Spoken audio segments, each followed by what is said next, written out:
আল্লাহ সুবহানাহু ওয়া তাআলার ভালোবাসার যে সকল আলামতের কথা নবী আলাইহিস সালামের হাদিসে এসেছে, তার মধ্যে থেকে আমরা 4টি আলামতের কথা আজকে উল্লেখ করবো ইনশাআল্লাহ বিইذنিল্লাহ। তার প্রথম আলামতটি প্রায় বেশিরভাগ হাদিসের কিতাবে বর্ণিত হয়েছে, যে রাসূল করিম সাল্লাল্লাহু আলাইহি ওয়াসাল্লাম ইরশাদ করেছেন, আল্লাহ সুবহানাহু ওয়া তাআলা যখন কোনো বান্দাকে ভালোবাসেন তখন তিনি জিবরিলকে নির্দেশ করে বলেন যে অমুকের তার আমলের কারণে, তার চিন্তাধারার কারণে, তার চলাফেরার বিশুদ্ধ উপায় এবং পদ্ধতির কারণে আমি তাকে ভালোবাসি। আল্লাহ সুবহানাহু ওয়া তাআলা ভালোবাসাকে তখন জানিয়ে দেন, তখন তিনি জিবরিলকে নির্দেশ করেন তুমিও তাকে ভালোবাসো। তখন জিবরিল আসমানে ঘোষণা দেন যে আল্লাহ অমুককে ভালোবেসেছেন, তাই আল্লাহ নির্দেশ করেছেন ভালোবাসার, তোমরা তাকে ভালোবাসো। আসমানওয়ালারা অর্থাৎ ফেরেশতারা সকলে তার প্রতি ভালোবাসা প্রকাশ করেন। তখন আল্লাহ সুবহানাহু ওয়া তাআলা স্বয়ংক্রিয়ভাবে পৃথিবীতে যারা বসবাস করে তাদের অন্তরে ওই ব্যক্তির প্রতি ভালোবাসা সৃষ্টি করে দেন। বর্ণনাকারী বলেন, আর যদি কাউকে আল্লাহ সুবহানাহু ওয়া তাআলা ঘৃণা করেন, অপছন্দ করেন, একইভাবে অর্থাৎ জিবরিলকে ডেকে বলেন আল্লাহ সুবহানাহু ওয়া তাআলা আমি অমুককে তার কর্মের কারণে তাকে আমি অপছন্দ করি, তুমি অপছন্দ করো।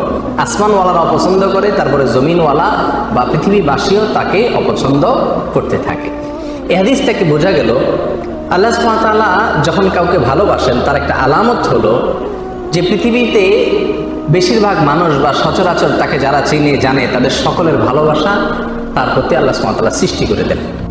নাম্বার 2, আল্লাহ সুবহানাহু ওয়া তাআলা যখন কোনো মানুষকে ভালোবাসেন, কাউকে পছন্দ করেন, সেটা আমরা কিভাবে বুঝবো? তার দ্বিতীয় আলামত হলো আল্লাহ যাকে ভালোবাসেন তাকে বিপদ আপদ দেন, তাকে মুসিবত দেন, তাকে কষ্ট দেন। এটা হলো একটা আলামত যে আল্লাহ সুবহানাহু ওয়া তাআলা ওই লোকটাকে ভালোবাসেন।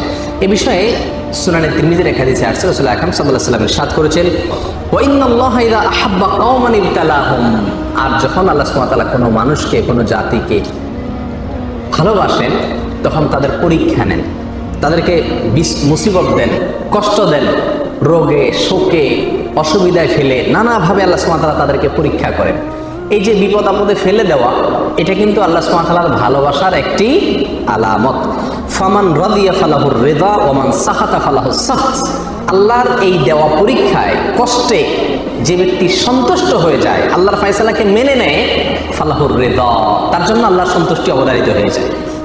আর যে ব্যক্তি আল্লাহর এই ফয়সালায়, আল্লাহর এই কষ্ট দেওয়ায় সে অসন্তুষ্ট হয়ে যায়, আল্লাহর ফয়সালাকে মেনে নিতে পারে না, রিদা বিল কাদা, ইমানের গুরুত্বপূর্ণ একটা পয়েন্ট, এই বিষয়টি যে অর্জন করতে পারে না, বরং হাহুতাশ করে, অস্থির হয়ে যায়, গালমন্দ শুরু করে দেয়, আল্লাহর ফয়সালাকে সে অ্যাভয়েড করে, হ্যাঁ আল্লাহ আর লোক দেখে নেই, আমার উপরে সব বিপদ আসে, এই টাইপের কথাবার্তা বলে, ফালাহুস সাখত, তখন ওই ব্যক্তির জন্য আল্লাহর পক্ষ থেকে অসন্তুষ্টি অবধারিত হয়ে যায়। আল্লাহ আমাদের মাফ করুন। আল্লাহ সুবহানাহু ওয়া তাআলা আমাদেরকে ভালোবাসেন, তার প্রমাণ হবে আল্লাহর পক্ষ থেকে আমাদের জীবনে ছোট বড় বিভিন্নভাবে পরীক্ষা নেওয়া। আমরা জানি কোরআনে কারিমে আল্লাহ তাআলা বিভিন্ন নবী রাসূলদের ঘটনা বলেছেন। এর ভিতরে সবচেয়ে বেশি কঠিন পরীক্ষা যার জীবনে আসছে তিনি কোন নবী ছিলেন? ইব্রাহিম আলাইহিস সালাম। ইব্রাহিম আলাইহিস সালাম সম্পর্কে আল্লাহ সুবহানাহু ওয়া তাআলা কোরআনে কারিমে একাধিক জায়গায় বলেছেন কি কি পরীক্ষা নিয়েছেন। ওয়াইদ ইবতালা ইব্রাহিম, যখন আল্লাহ সুবহানাহু ওয়া তাআলা ইব্রাহিমের পরীক্ষা নিয়েছেন, ইব্রাহিমের পরীক্ষা আল্লাহ তাআলা নিয়েছেন। কেন ইব্রাহিমের পরীক্ষা নিয়েছেন? আল্লাহ তো ফেরাউনের পরীক্ষা নেন নাই, আল্লাহ তো বলেন না, আল্লাহ নমরুদের পরীক্ষা নিয়েছেন। আল্লাহ এটা বলেন নাই কোরআনে কোথাও যে আল্লাহ আবু জাহালের পরীক্ষা নিয়েছেন, আবু লাহাবের পরীক্ষা নিয়েছেন। তারা তো স্টুডেন্টই না, তারা তো আল্লাহর বান্দাই না, নেককার বান্দাই না, মুমিন বান্দাই না, যার কারণে তাদের পরীক্ষা নেওয়ার প্রশ্ন নাই। যার জীবনে বিপদ আছে, ইমানদার যদি হয়ে থাকে তাহলে বুঝতে হবে সে আল্লাহর কাছে কোনো না কোনো কারণে প্রিয় হয়েছে, আল্লাহ তাকে পরীক্ষা করছেন, বিধায় অস্থির এবং ব্যাকুল হওয়া যাবে না। আল্লাহ তাআলা আমাদের তৌফিক দান করুন।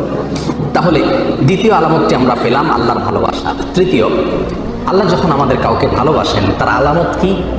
এটা বড় জটিল আলামত, বড় কঠিন আলামত। তার আলামত হলো আল্লাহ সুবহানাহু ওয়া তাআলা তাকে দুনিয়া থেকে দূরে সরায় রাখেন, দুনিয়ার সাথে মিশে হাবুডুবু খেয়ে একাকার হয়ে যাওয়া থেকে আল্লাহ তাআলা হেফাজত করেন।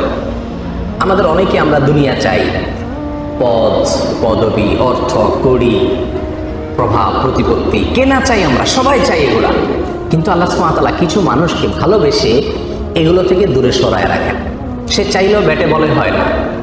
আল্লাহ সুবহানাহু ওয়া তাআলা তাকে দুনিয়া থেকে পরিকল্পিতভাবে বাই প্ল্যান, ইচ্ছাপূর্বক আল্লাহ সুবহানাহু ওয়া তাআলা সরায় রাখেন। কেন?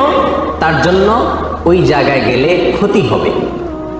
সে দুনিয়ার সাথে যদি মিশে যায় তাহলে সে ধ্বংস হয়ে যাবে। আল্লাহ সুবহানাহু ওয়া তাআলা তাকে বাঁচিয়ে রাখেন।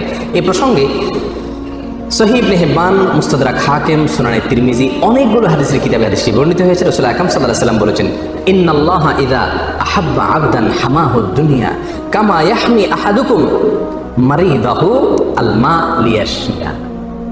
তোমাদের কেউ, তোমাদের প্রিয়জনরা অসুস্থ হলে যেই রোগে পানি টাচ করলে অসুবিধা হবে তাকে যেরকম পানি থেকে তোমরা বাঁচিয়ে রাখো, আল্লাহ যখন কোনো মানুষকে ভালোবাসেন তার আল্লাহর ভালোবাসার মানুষটাকে আল্লাহ তাআলা দুনিয়া থেকে এরকম বাঁচিয়ে রাখেন। আল্লাহর ভালোবাসার আরেকটি আলামত হলো নেক কাজ করার সুযোগ পাওয়া। আল্লাহ যদি কাউকে নেক কাজ করার সুযোগ দেন, ভালো কাজ করার সুযোগ দেন, তৌফিক হয় ভালো কাজ করা, ভালো পথে চলা, এর মানে হলো আল্লাহ সুবহানাহু ওয়া তাআলা তাকে ভালোবাসেন। আমাদের সবাইকে তার প্রিয় পথ হওয়ার তৌফিক দান করুন।